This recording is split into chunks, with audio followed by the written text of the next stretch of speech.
जिल्ह्यातील प्रत्येक घडामोडींवर लक्ष, अन्याय विरुद्ध आवाज आणि आपल्या न्याय हक्कासाठी सांगली दणका 24 न्यूज कायम चर्चेत. आणि इतर पण मंडळी बरेच हे भारतीय जनता पार्टीच्या विकासाच्या अजेंड्याच्या सोबत येण्याचा विचार करते असं एकत्रित ऐकिवात आहे.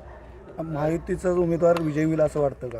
1,00,000% आता वाटायचं काय आहे. महाविकास आघाडीने सुद्धा एका कार्यकर्त्यानं उमेदवारी अर्ज दाखल केलेला होता, मात्र काही काळानंतर तो मागे घेतला. मुळामध्ये तुम्ही समजून घ्या, जयंत पाटील हा बळीचा बकरा बनवतो कुणालाही. जयंत पाटलाला वाटत नाही का त्याच्या पोराला आमदार करावं? जर ही निवडणूक जिंकणार असतील मग पोरालाच दिला असताना त्याने दुसऱ्याला कशाला देईल? त्या बिचाऱ्याला बळीचा बकरा बनवलं आहे जगतापांना. तुम्ही स्वतः घरातच द्यायची ना उमेदवारी, त्याला लॉन्च करायचं आहे. आणि आता 29पर्यंत दुसरी कुठली निवडणूक नाही, परंतु त्याला माहीत आहे की त्यांच्या जवळची पण लोकं फुटणार आहेत. त्यामुळं ते ह्या भानगडीत पडत नाही. परंतु वातावरण निर्माण करण्यासाठी त्यांना ॲक्टिंग करावी लागते. ह्याला जाऊन भेटलं काहीतरी पुडी सोडायची, काहीतरी पुचकं बोलायचं, वादविवाद निर्माण होईल असं नारदासारखी भूमिका मांडायची. हे त्यांनी गेल्या 8 दिवसामध्ये केलं. पण भाजप पूर्णपणे आणि महायुती माननीय मुख्यमंत्री महोदयांच्या सोबत आहे. हे तुम्हाला आता 22 तारखेला निकालातून कळेल. महाविकास आघाडीची मतं फुटतील असं वाटतं का?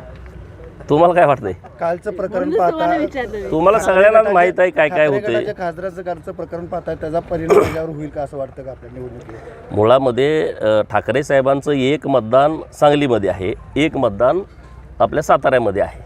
म्हणजे त्या कालच्या घडामोडीचा ह्या निवडणुकीमध्ये परिणाम होण्याचं काहीच शक्यता नाही. कारण हे मतदार आहेत, हे लीडर आहेत, हे नेते आहेत. पंचायत समितीचा नेता हा 12,000 ते 15,000 मतातून निवडून येतो. जिल्हा परिषदचा लीडर हा 28,000 ते 31,000 मतातून निवडून येतो आहे. महानगरपालिकेची मतं 7,000पर्यंत, 8,000पर्यंत, 15,000पर्यंत एका वार्डाची आहेत. नगरपालिकेमध्ये 2-2, 3-3 हजार एका वार्डात मतं आहेत.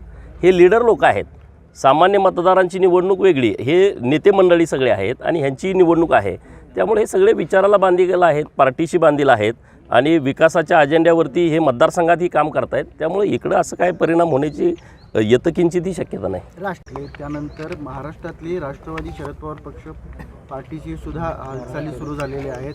बैठका वगैरे त्यांनी हे बघा, मी काय एवढ्या वरच्या पातळीवरचा लीडर नाही, मी भाजपचा कार्यकर्ता आहे. त्यामुळे आता मी पण तुमच्या टी व्हीवरतीच बघतोय काय काय चाललं आहे, कोण कुठे गेलं आहे, कसं चाललं आहे. त्यामुळे ह्याच्यावरती मत व्यक्त करणं तो काय माझा राईट नाही. जिल्ह्यातील प्रत्येक घडामोडींवर लक्ष, अन्याय विरुद्ध आवाज आणि आपल्या न्याय हक्कासाठी सांगली दणका 24 न्यूज कायम चर्चेत.